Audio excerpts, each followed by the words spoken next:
বলো মা, এক্ষুনি চোদ্দ করে আমরা ভাত আর ইলিশ মাছ খেয়ে তারপর কারুর ইচ্ছা করে যে আমরা তালের বড়া খাই, কিন্তু এইটা হলাম আমরা।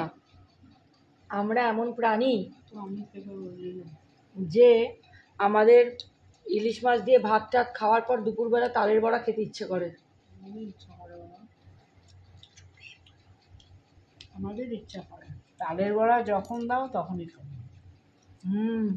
এবার আমরা কি করছি, দরজার দিকে ঠায় তাকিয়ে আছি, বাবা ঢুকলেই লুকিয়ে নেব। বাবা যদি দেখে আমরা এখন তালের বড়া খাচ্ছি, কি হবে মা? সব খেয়ে নিল, আমাকে দিচ্ছে না।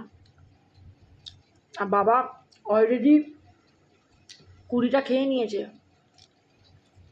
আর দেওয়া যাবে না, বাবার সুগার আছে। আমরা লুকিয়ে লুকিয়ে দরজা বন্ধ করে খাচ্ছি। সত্যি কি দারুণ হয়েছে, অপূর্ব না? মিষ্টি পিঠা ঠিকঠাক। তুমি এত আস্তে কথা বলো, কিছুই শোনা যায় না। মিষ্টি টিষ্টি সব একদম ঠিকঠাক, এত সুন্দর।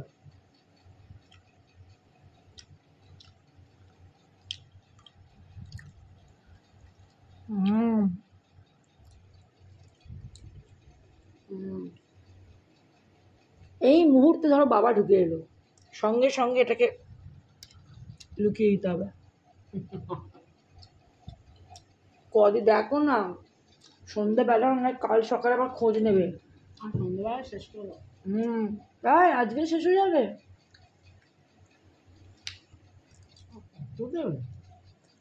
অনেক দিয়েছে না? বাবাকে তো বললাম তাল নিয়ে আসতে, বাবা বলছে না, পুজো না দিয়ে তাল আনবে না। পুজো দেবে অমাবস্যা। অমাবস্যার পুজো কোন অমাবস্যায়? কামিং যেটা আসছে নেক্সট অমাবস্যায় বাবা তাল দিয়ে মা কালীর পুজো দেবে, তারপর আমাদের বাড়িতে তাল ঢুকবে। তখন মা, তুমি আর আমি মিলে তালের বড়া করবো। কি ভালো খেতে মা, খাও।